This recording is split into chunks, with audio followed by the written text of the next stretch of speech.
नमस्कार, आप देख रहे हैं आईपा और मैं हूं आपके साथ भारती सकलानी। आईपा यानी all India progressive politics association ये एक ऐसा मंच है जहां पर हम बात करते हैं प्रगतिशील राजनीति की। और इसी कड़ी में हमारे साथ बातचीत करने के लिए मौजूद हैं उत्तराखंड आर्चरी एसोसिएशन के अध्यक्ष राजेंद्र सिंह तोमर। सर, बहुत बहुत स्वागत है आपका। धन्यवाद। सबसे पहले तो सर मैं आपसे जानना चाहूंगी कि आज हर पार्टी आजकल के दौर में खुद को कहती है कि वो लोकतांत्रिक है, लेकिन आपको लगता है कि पहले के दौर और अब के दौर में कुछ डिफरेंस आया राजनीतिक दलों में? बहुत डिफरेंस आया है जी। पहले हम भी एक्टिव पॉलिटिक्स में थे जी। पर उस समय के काम करने का और आज काम करने का बहुत फर्क है, जमीन आसमान का अंतर है। तब हम लोग प्रॉपर वे में फिजिकली करते थे, कहीं जाना था क्या। अब सोशल मीडिया का ज़माना आ गया है। 4 आदमी खड़े होंगे, एक झंडा निकाल दिया, फोटो खींच दिया और सोशल मीडिया पे डाल दिया। परंतु ये बहुत बड़ा धोखा है, आप वहाँ पहुँच नहीं पा रहे हैं। क्यों? कि जो मूल ज़रूरत है किसी की, बिल्कुल। वो जब तुम वहाँ जाओगे नहीं, सोशल मीडिया पे तो कोई भी 2 फोटो खींच के इंस्टाग्राम फेसबुक सब जो है कर लेंगे।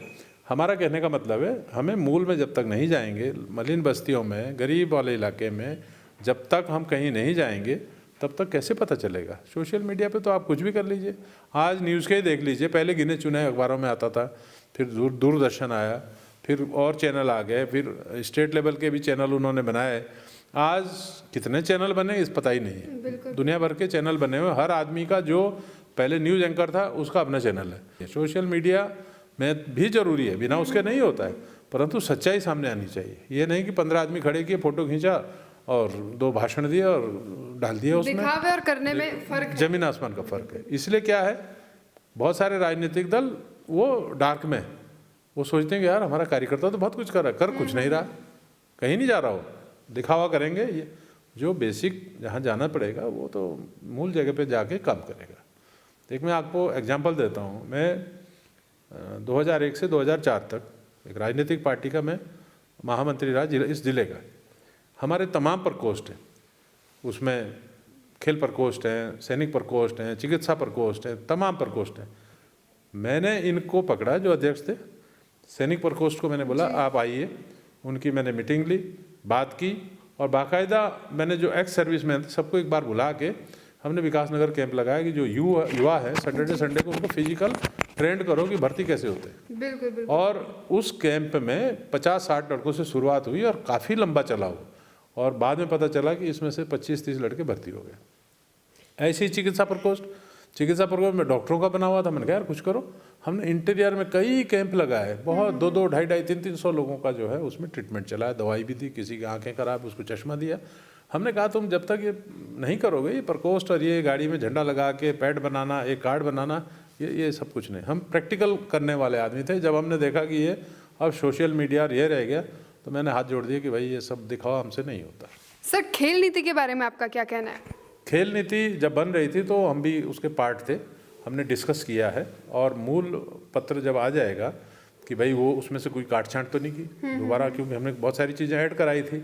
उसमें नौकरी के भी प्रावधान है बच्चों को। नेशनल लेवल पे आप मेडल मारेंगे तो आपको फलाने लेवल की मिलेगी, इंटरनेशनल में तो क्लास 2 मिलेगी, ओलंपिक में तो क्लास 1। पैसा लेकिन क्या सर ग्राउंड लेवल पर ये चीज़ें आपको देखने को मिलती हैं? देखिए, अभी जो मुख्यमंत्री है ना जी, बहुत आए हैं, यह आदमी बहुत बेसिक रूप से काम कर रहा है।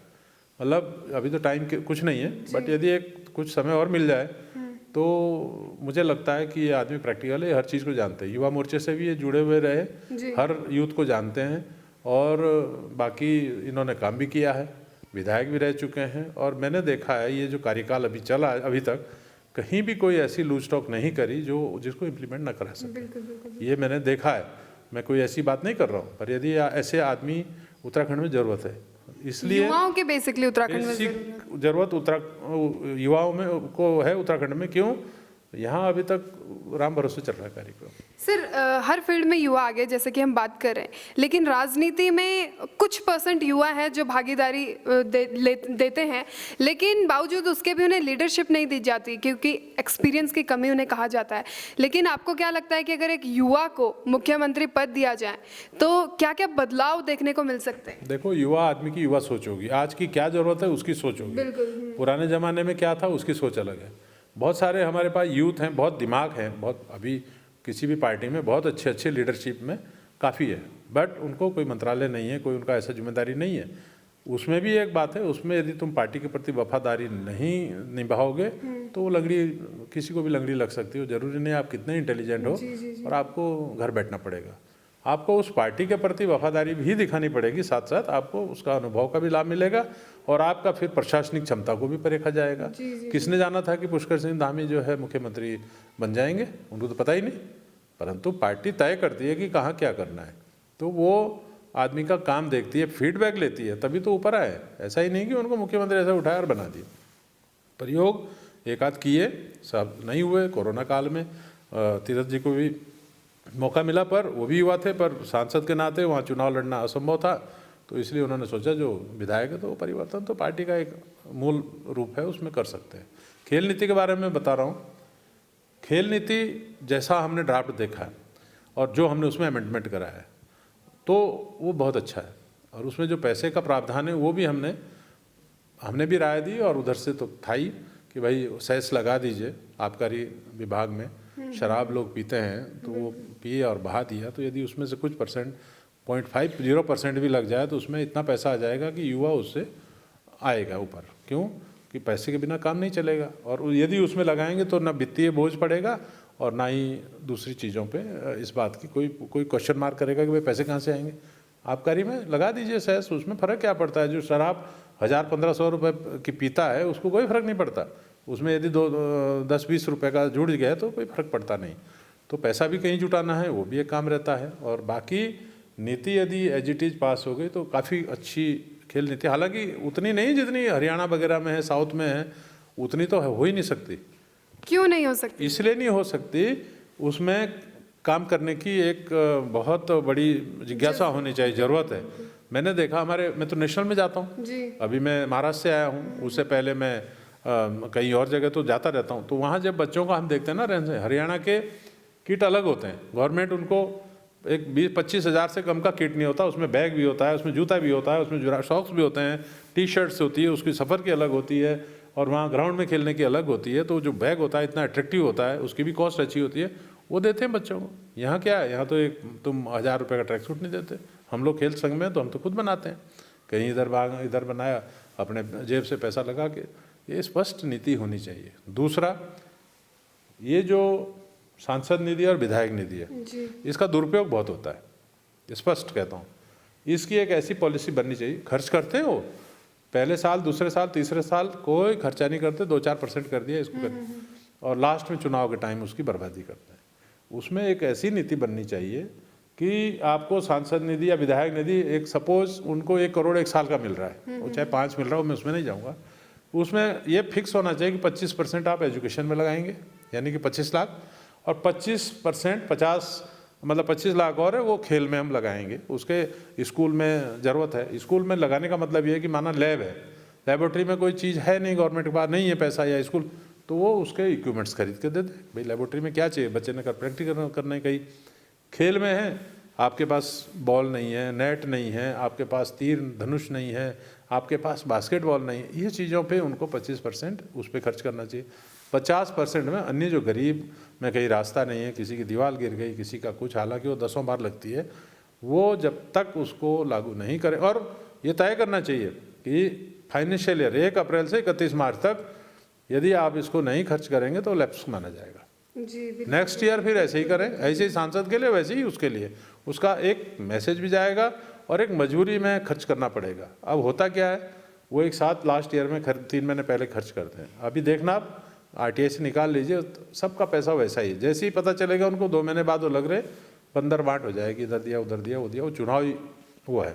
उससे क्या होता है कि उस दुरुपयोग जो पैसे का होता है उससे वो लोग आगे ऊपर आ जाते हैं जो पूरे 5 साल कुछ नहीं करते, क्योंकि वो पैसे के बलबूते पे आ जाते हैं, कुछ इधर उधर के पटांग अपने जेब से लगा के खर्चा करते हैं, और वो उसका निश्चित रूप से दुरुपयोग होता है उस पैसे के माध्यम से। यदि उसका हर फाइनेंशियल ईयर में जो पैसा हो रहा है उसको खर्च करना है, 25% शिक्षा में करना है, 25% उसके खेल में करना है, तो ये जो खेल महाकुंभ वगैरह उसमें प्रतिभाएं मिलेगी देखने को। पर जब खेल महाकुंभ में तुम जाड़ों में कर रहे हो, अभी कर रहे हो, जब आजकल तुम बस में सफ़र करो, बच्चे टैक्सी में तो नहीं आएंगे, बसों में धक्के खा के आएंगे, उसके भी किसी के शीशे होते हैं, किसी के नहीं होते, तो आधे बीमार तो ठंड से हो जाएंगे। फिर वहाँ प्रॉपर बिस्तर नहीं होते, एक बिस्तर में 4-4 घुसेंगे। फिर खाने की क्या प्रॉब्लम, फिर वो टी शर्ट में क्या जनवरी में दौड़ लेगा क्या वो बच्चा? कब? उसका कोई समय रखो ना, गर्मियों में रखो ना, मई जून में रखो, छुट्टियों में। अब ये है कि जरूरी नहीं है कि देहरादून में ही किया जाए, बाकी पहाड़ी जिलों में भी ऊपर जाओ ना, जहाँ पे गर्मियों में कभी उत्तरकाशी करो, कभी चमोली करो, कभी रुद्रप्रयाग, कभी अल्मोड़ा जाओ, कहीं पिथौरागढ़ जाओ। ये जब तक तुम उसको रोटेशन बना लीजिए उसको, तब आएगा ना मज़ा। और उसमें ये 25% वाला जो विधायक निधि या सांसद निधि या जो और निधि, क्षेत्र पंचायत निधि या जिला पंचायत निधि, जब तक इनको वो खर्च नहीं करेंगे तो वो खेल महाकुंभ होगा नहीं। फिर वो भीड़ इकट्ठी करेंगे स्कूल से, तू भी चल लाए, और जाके फिर वो बीमार होते हैं बच्चे बेचारे, वो छोटी छोटी क्लास के, वो अपना, अब आपको तो पता ही क्या स्थिति है।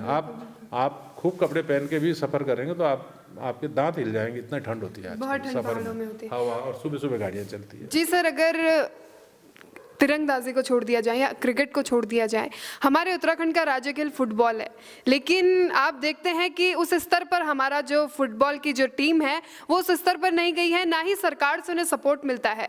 तो सर, इस तरह का जो दोगलापन है सरकार क्यों करती है अन्य खेलों के साथ? जब तक खेल नीति का इम्प्लीमेंट सही नहीं कराएंगे, हर खेल का बराबर करिए, तब तक आप कुछ नहीं कर सकते। दूसरा, यदि कुछ ऐसा है तो आपको, माना फुटबॉल है, सबसे पहले ये पूछते थे कि ये खिलाड़ी देहरादून का होगा, चाहे वो थापा जी थे हमारे जो कलकत्ता के लिए खेलते थे, चाहे कोई दूसरा कोई भी है। देहरादून एक हमारा हब था, यहाँ शुरू करते थे। आज वो ग्राउंड ऊपर है जिससे बच्चे बहुत निकले हैं। और बॉक्सिंग में हमने पिथौरागढ़ साइड में, कहाँ के बॉक्सर यार, पिथौरागढ़ साइड के होंगे, ये पहले था। अब तो कुछ है ही नहीं, अब उनको ना डाइट है, ना उनको खाने का पता, ना दूसरे का पता, वो ऐसे ही हिल जाते हैं बेचारे, क्या खेलेंगे उसमें। इनको अप्रिसिएशन सरकार द्वारा नहीं दिया जाता इसके बारे में। ये नहीं दिया जाता ना, तभी तो ये हाल चाल है, उनको पता ही नहीं है। अभी हम तीरंदाजी खेल रहे हैं, हमें तो कोई वो नहीं। खेल नीति में ये कि हर खेल संघ को एक नॉमिनल फंड दिया जाए, ताकि वो उनके ट्रैक सूट, उनकी जाने की व्यवस्था, ये बेसिक चीज़ें तो करे। सर, प्राइवेटाइजेशन की आपने बात की है, तो अगर वाकई में सरकार, जो सत्ता में बैठी सरकार है, वो वाकई में हर फील्ड में अगर प्राइवेटाइजेशन हर फील्ड को करती है, तो इसके क्या क्या लाभ और क्या क्या नुकसान होंगे, इसके बारे में बताएं। देखिए, प्राइवेटाइजेशन पे तो अब पूरी दुनिया जा रही है जी। मैंने 91 में मैं अमेरिका में रहा और 3-4 साल में हो रहा, तो मैंने देखा वहाँ सिर्फ इमिग्रेशन वो है एक सरकारी, और कस्टम और वो जो बॉर्डर पे रहते हैं एक, वहाँ पुलिस भी डिस्ट्रिक्ट की है। देहरादून जिले की अलग पुलिस, उनकी अपनी यूनिफॉर्म, डिस्ट्रिक्ट वो उनकी सारे खर्चे निकालेगा, जो चालान होंगे उसमें उनका सारा वो खर्चे निकलेंगे, कुछ उनको ऐड मिलती है। तो वो प्राइवेटाइजेशन ही है, उनको पूरी पावर है। कुछ वो सेंट्रल जो FBI UPI होते हैं वो उनके अपने हैं, बाकी तो दुनिया भर के। आप बताइए कौन सा सरकारी डिपार्टमेंट प्रॉफिट देता है? आप रेल की हालत देख लीजिए, रेल का परिवहन की देख लीजिए, एक फुल है, गाड़ियाँ फुल होती है, आए दिन पढ़ना आप कि इसमें आज वो बिना टिकट के इतने पकड़े गए। जब राष्ट्रीय भावना ही नहीं है तो ये सब होगा। तो प्राइवेटाइजेशन ऐसा क्या है कि उसी रूट में एक प्राइवेट गाड़ी चल रही है, उसी रूट में एक सरकारी चल रही है, सरकार के पास तो कुछ नहीं है और उसके पास बढ़िया कमाई कर रहा हो, दूसरी बस लगा देता हो, उसके टायर के पैसे नहीं होते। अब देखिए, प्राइवेट गाड़ी में एक ड्राइवर होता है, एक उसके साथ हेल्पर होता है, कंडक्टर जिसको बोलते हैं, वो चलता है बढ़िया। और इधर देखिए, एक फोरमैन, एक कंडक्टर, एक ड्राइवर, एक क्लीनर, एक उसके साथ नीचे के कहीं पता नहीं क्या पानी चेक करने वाले, उस बस में 10 स्टाफ होते हैं। कमाई है नहीं, 10 आदमी की तनख्वाह कहाँ से निकालेंगे? नहीं होगा तो फिर हड़ताल करेंगे। तो प्राइवेटाइजेशन की ओर तो मुड़ना ही पड़ेगा, ये सच्चाई है, ये होना है। आए दिन रोज धरना प्रदर्शन ये काम करते नहीं आ जाते हैं। मैं उसकी बुराई नहीं कर रहा हूँ या किसी का हित की बात नहीं कर रहा हूँ, जीना सीखो ना। अगर करना है तो हर फील्ड का प्राइवेटाइजेशन करो और उसमें डेवलपमेंट। मैं अपना बिजनेस भी करता हूँ, मैं नौकरी भी करके छोड़ चुका हूँ, बढ़िया नौकरी। उसके बाद मैंने आज अपना, जहाँ मेरी ज़मीन है पहाड़ों में, मैंने वहाँ एप्पल गार्डन बहुत बढ़िया लगा रखा है। अखरोट का मैंने करीब 150 पौधे वो लगा दिए। उसकी रिटर्न मैं बताऊंगा तो कुछ। आंवला लगा रखा जहाँ आंवला होता है, गोट फार्मिंग कर रखा है और उसी गोबर से मैं उसकी ऑर्गेनिक खेती कराता हूँ। तो वो मेरी कुल मिला के 10-15 लाख रुपए अभी इनकम है। जिस दिन वो सारे अखरोट भी फल देने लग जाएंगे, आंवला भी पूरा क्रॉप, तो करीब 20-25 लाख तो मेरी वार्षिक इनकम बिना टैक्स के वो हो रही है। तो क्यों दौड़े भाई हम उसके पीछे की? सुबह गए और उठे भागा भूगी में और इसको करो और उसको करो, 2 पैसे अच्छे कमाएंगे तो ठीक है। हम तो गर्व के साथ बोलते हैं कि हम वो काम करते हैं। बिल्कुल बिल्कुल। तो हमारा कहने का मतलब प्राइवेटाइजेशन भी जरूरी है, और ये निश्चित रूप से होगा। जो बहुत सारे टफ विभाग हैं, सर धर्म के आधार पर होने वाली राजनीति के बारे में ये सबसे बड़ा नुकसान है। और ये धर्म के आधार पे जो हो रहा है ना, जी जी जी। ये सबसे खतरनाक है। ये नहीं होना चाहिए कि ये फलाने धर्म का है, इसमें ये करो, इसका मतलब डिफरेंट नीतियां हैं उसकी। तुम इसको इस पुजारी को दे दो तो उस मौलवी को दे दो, फलाने। अरे भाई एक समान नीति बनाओ ना, समान नीति बनाओ, और जो हम दो हमारे दो का नारा है वो सबके ऊपर लागू करो ना। अब इतनी भीड़ हो जाएगी इकट्ठी, तुम खाओगे कहाँ से? रोजगार के कहाँ से देगी सरकार? रोज जनसंख्या इतनी बढ़ेगी तो आप कहाँ से क्या करोगे? एक सीमित परिवार होगा तो उसका डेवलपमेंट होगा। अभी कोरोना काल में बहुत सारे देश ऐसे हैं जो सड़क पे आ रखे हैं। इंडिया ने बहुत कुछ किया है, उसमें बहुत घर में उनको राशन पहुंचाया, उनको पैसा भी दिया, किसानों की मदद हुई। 2 साल सभी पूरे दुनिया को बहुत नुकसान हुआ। वैक्सीन भी फ्री में लग रही है। अब उसका हम तो फ्री में एक वैक्सीन की बात कर रहे हैं, उसमें अरबों खरबों रुपया उसमें लग गया, उसमें कोई किसी का वो नहीं, और दुनिया को भी दिया। तो राष्ट्रीय भावना के साथ काम करना चाहिए, धार्मिक भावना है, और ये बहाना ये तेरा ये मेरा जब तक ये करते रहेंगे ये बेड़ा गर्क है इस देश। मैं से नहीं, हमसे अगर हम सोचे तो। यस, हमसे कि भाई हम हैं, हम मतलब उसमें हिंदू, मुस्लिम, सिख, ईसाई, अन्य कोई धर्म है, भाई हम हैं, ठीक है, हम राष्ट्रीय भावना हम ठीक है हम करेंगे। और यदि मैं अच्छा अरे यार ये वोट बैंक मेरा है, इधर हम काम करेंगे, इधर नहीं करेंगे, तो ये तो डुबाने वाली बात है ना। और विदेशी ताकतें तो चाहती है कि इंडिया में बना रहे, ताकि आने वाले समय वो इंतजार कर रहे हैं, चाहे तुम 50 साल बाद ईस्ट इंडिया कंपनी और फिर से वही चीजें वो निश्चित रूप से होगा। आज आप देखो, रोज पढ़ते हैं किसान आंदोलन।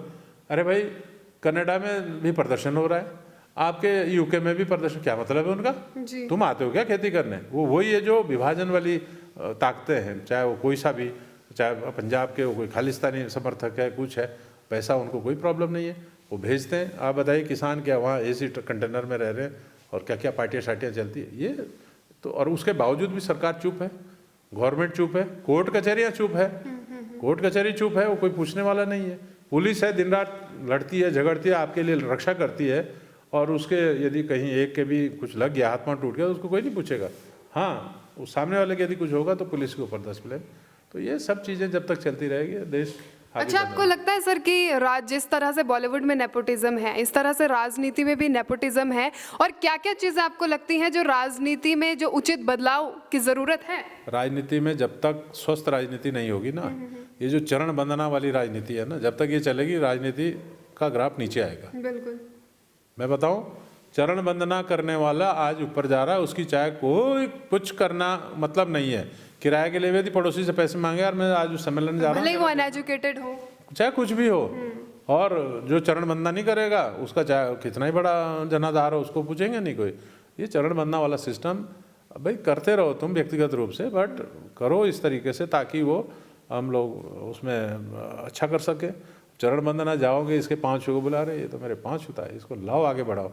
जब तक ये सब चलता रहेगा ये चलने वाला। इसके अलावा और क्या बदलाव होने चाहिए सर आपके हिसाब से? राजनीति में पारदर्शिता होनी चाहिए। पारदर्शिता मतलब उसका देखना चाहिए कि आज इसने चुनाव लड़ा, आज इसके पास क्या प्रॉपर्टी है, आगे इसकी क्या, आगे उस खर्चे कहाँ से आ रहे हैं, इतना उसको इसमें मिल रहा है, उसमें मिल रहा है, गाड़ी घोड़ा मिल रहा है, उसकी टोटल इनकम चलो 1 लाख 2 लाख 3 लाख है, और आप बच्चे आपके फॉरेन में पढ़ रहे हैं, उसी की 5 लाख रुपए, चलो लोन लेके भी कोई करता है, तो वो मॉनिटरिंग करनी चाहिए सेंट्रल गवर्नमेंट या ऐसे विभागों को, ताकि ये पता चले कि ये इनकम कहाँ से हो रही है। जहाँ मेरा ज़मीन भी है, बगीचा भी है, गोट फार्मिंग, मैंने उस एरिया का पलायन रुकवा दिया। आप मान के चले, मैं वहाँ एक सड़क बनवाई जी, सड़क के लिए मांगा 2012-13 से लगे पड़े वहाँ के लोग, और उस 2012 से वो चला हुआ है। 2019 में पेड़ भी कट गए, विधिवत स्वीकृति भी मिल गई, पीडब्ल्यू में उसमें वन विभाग पेड़ काटने के 27 लाख दे दिए, और दूसरे उसमें 50 लाख के करीब विधिवत स्वीकृति के दे दिए। राजस्व विभाग में ज़मीन भी दे दी, पेड़ भी कट गए और नीचे आके नीलाम भी हो गए। अभी तक सरकार ने उसको तो काम शुरू करना है, उसकी प्रशासनिक और वित्तीय स्वीकृति अटका रखी है, अभी तक नहीं दे रखी। तब तक 2 साल हो गए, 2 साल बाद फिर पेड़ जंगल हो जाएगा उसी में, फिर तुम विधिवत। तो कितना अंधा वो है ये। और 10 बार मैंने ही 10 बार, ऐसा कोई मुख्यमंत्री है नहीं जिसको मैंने लिख के नहीं दिया कि भैया इसको करो ना, काम शुरू होना है वहाँ, पेमेंट मार्च के बाद कर देना। इसके पेड़ कट गए, पैसा 80,000 75,000 जो भी है 50 लाख के करीब एक, और 27 लाख वन निगम को काटने के दे दिए, पेड़ भी काट दिए, नीलाम भी हो गए, गवर्नमेंट का फायदा हो गया, जमीन भी उसके बदले मिल गई। तो भैया शुरू कराने में क्या है? वैसे तुम बोल रहे हो वन विभाग की बड़ी वो खराब है, तो कहाँ से हो? तो ये नहीं होता। हमने तो अब जाना और कहना ही छोड़ दिया कि कब होगा, तो उस दिन फिर ढिंढोरा पीटेंगे, एक ढोल बजाएंगे किसी से कि चलो यार डुगडुगी बजा दो, इसमें हो गया। 2 साल से हम बोल रहे हैं, त्रिवेंद्र जी को भी मैंने कहा, इधर आपके तीरथ जी को भी कहा, और इनके पास भी मैंने बना के कागज दूंगा, और डायरेक्ट इधर उधर औरों ने भी, अन्य चैनलों, ये जरूरी नहीं मैं ही भाजपा की तरफ से ही कर, कांग्रेस वालों ने अलग दिया, दूसरे तीसरे ने अलग दिया, क्यों नहीं भाई तुम कर रहे हो, और वो तुम नए नए कामों की घोषणा कर रहे हो। तो ये जब तक ठीक नहीं करोगे, पुराने काम जब तक कंप्लीट नहीं किए तो नए काम, तब तक आप चाहे कुछ कर लीजिए। बिल्कुल सर, बहुत अच्छा आपसे बातचीत करके लगा। समय की पाबंदी है, इसलिए सर आईपा के इस अभियान को आगे बढ़ाने में, इस मुहिम को आगे बढ़ाने के लिए आप कोई सुझाव देना चाहे? बस इस प्रकार की यदि जागृति आएगी लोगों में, आप जागरूक कर रहे हैं, मेरे से बहुत सारी चीज़ें आपने पूछी, हो सकते हैं मेरे उत्तर कुछ ऐसे हों किसी को चुभे, बट जो सच्चाई हो तो सामने आएगी। जो मुझे ठीक लगा, हो सकता है कि लोगों को ठीक ना लगे, पर अपनी विचारधारा मैंने आपके सामने रख दी है, मीडिया में जाएगा, इधर उधर सब देखेंगे, और हमें इस बात का डर नहीं है कि किसको अच्छा लगे किसको बुरा नहीं लगा। ऐसे ही हर आदमी का व्यू रहना चाहिए। अब मैं तो दून रेजिडेंट वेलफेयर फ्रंट का भी महासचिव हूँ शहर का, मैं वो भी काम देखता हूँ, और डॉक्टर महेश भंडारी मेरे अध्यक्ष हैं। दून रेजिडेंट जो फ्रंट बना हुआ है, हम लोग मूल काम करते हैं, किसी कोई वो नहीं है। दूसरा, मैं भारतीय तीरंदाजी संघ का कोषाध्यक्ष हूँ, मुझे वो काम भी देखना होता है। हम लोग जाते हैं, जहाँ जरूरत होती है वो काम पूरा करते हैं। और तीरंदाजी उत्तराखंड का तो आपने देखा होगा, जूनियर चैंपियनशिप हमने अपने ऑन बूते पे की है, हमें कोई सरकार से अभी तक पैसा नहीं मिला है, खत्म हो गया मार्च, और कितना देना अभी तक वो फाइल घूम रही नीचे ऊपर। ये जब तक परिवर्तन नहीं लाओगे बेटे, वो खत्म हो गया। अब वो मिलता है नहीं मिलता है, तो वो स्पष्ट नीति होनी चाहिए कि जिस दिन आपके यहाँ सैंक्शन होगी, अब हम 75% अभी देंगे, 25% तब देंगे जब यूसी जमा हो जाएगा। तो ये पारदर्शिता जब तक नहीं आएगी, तुम कितनी घोषणाएं कर लो, कितनी मीठी मीठी बातें कर लो, वो काम होता है कि नहीं होता है, तो ये सब चलता रहेगा। और आप लोगों का बहुत अच्छा है, आप लोग जो ये ले रहे हैं, इससे बढ़िया अभी तक शुरू किया नहीं। लोग और चीज़ पूछते हैं, पॉलिटिकल पहली बार मैं फेस कर रहा हूँ आप लोगों को, तो इस प्रकार से चलता रहेगा तो धीरे धीरे ऐसा है, जरूर किसी ना किसी चीज़ पे बदलाव जरूर आता है। ये आप बदलाव प्रकृति का नियम है, वो तो है ही। आज आपने शुरू किया, कल ये बड़ी मात्रा में होगा, और मेरी शुभकामनाएं आप लोग अच्छा करें, और धन्यवाद आप लोगों को। बिल्कुल सटीक बात इन्होंने कही है कि 5 साल में जो सत्ता में रहने वाले राजनीतिक दल हैं, उनको जनता के पास, जनता के सामने आने के बाद अपना रिपोर्ट कार्ड जनता के सामने प्रस्तुत करना चाहिए। तो आज के लिए फिलहाल इतना ही। देखते रहिए आईपा। नमस्कार।